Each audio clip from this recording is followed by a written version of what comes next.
با سلام خدمت سروران گرامی. چرا تصفیه پساب صنعتی از مسیر مناقصه ممکن نمی باشد؟ در یکی دو دهه اخیر و با گسترش صنعت در کشور، معضلی جدی به نام پساب‌های صنعتی مطرح شده است که نظر به گسترش صنایع خرد و کلان هر روز این معضل جدی‌تر می‌گردد.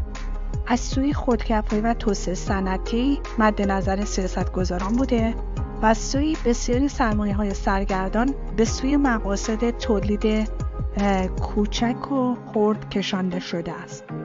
حتی برای گسترش صنایع شهرک‌های صنعتی هم احداث شده است، لیکن معضل جدی پساب‌های صنعتی و آب مصرفی تولید کنندگان هر روز چالش بیشتری از دیروز از خود نشان می‌دهد. از پساب صنایع لبنی و گوشت تا پساب صنایع رزین و صنایع پایین دستی پتروشیمی تا داروی و روغنی و اینقدر این گستره پساب‌های صنعتی متنوع است که نمی‌توان برای همه یک نسخه واحد پیچید. روندی که به خصوص در شرکت‌های دولتی و نیمه دولتی مشاهده می‌شود، روند مناقصه و برگزاری مناقصه است که برای هر دو مراحل مشاوره و بعدتر اجرا به صورت فراخوان‌های مشاوره مهندسی یا پیمان‌های EPC مطرح و 10 مورد اکنون به اجرا رسیده است. اما پس چرا مشکل پساب صنعتی هنوز به قوت خود باقی است و تازه بعد از اجراست که آغاز این ماجراست؟ واقعیت این که روند معمول مناقصه برای پساب‌های صنعتی روندی شکست خورده از همون ابتدای راه است. پساب‌های صنعتی هر کدام با دیگری متفاوت و هر کدام مسیر فرآیندی خاص خود را می‌طلبد، در صورت که مشاور نه بازوی تحقیقاتی کافی در اختیار دارد و نه کارفرما برای این تحقیقات هزینه می‌کند، آن را جدی نمی‌انگارد و نتیجه می‌شود یک سری اسناد که سر تا ته آن غیر از تعیین تعهدات و جرائم برای پیمانکار و مشاور چیزی در بر ندارد و حتی یک مبانی اولیه هم در اسناد بعضا دیده نمی شود.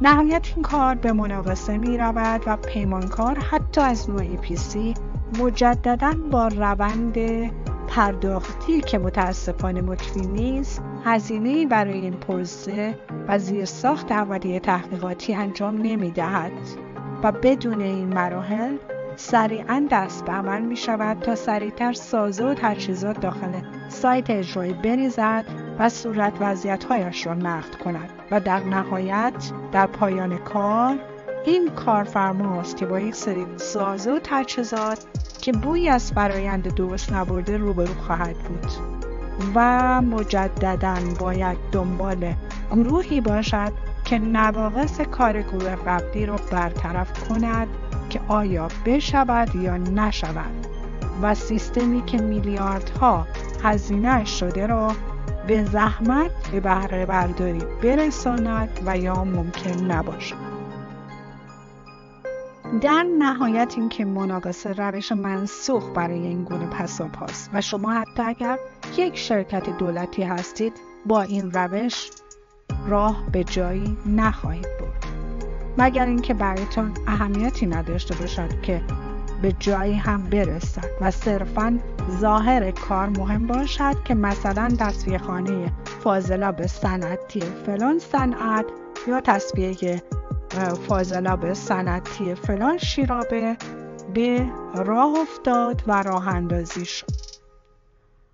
بار دیگر همون که در پادکست های قبلی نیز اشاره شده بود، این نکته به شما یادآوری می‌گردد که شما برای اینکه وکیل انتخاب کنید حتما سراغ مناقصه نخواهید، یا اگر نیاز به جراحی پزشکی داشته باشید دنبال مناقصه نخواهید بود. باید دکتر مورد وثوقتان را پیدا کنید. پس چرا مهمترین موضوع صنعت خود که پساب میباشد را به یک گروه مورد وثوقتان واگذار نمی کنید؟ حداقل نه روند کامل کار که ممکن است میلیاردها به قول خودتان هزینه در بر دارد.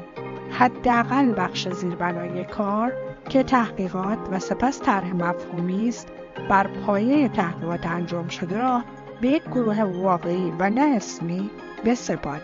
با امید تحولی جدی در نگرش مدیریت‌های دولتی و نیمه خصوصی.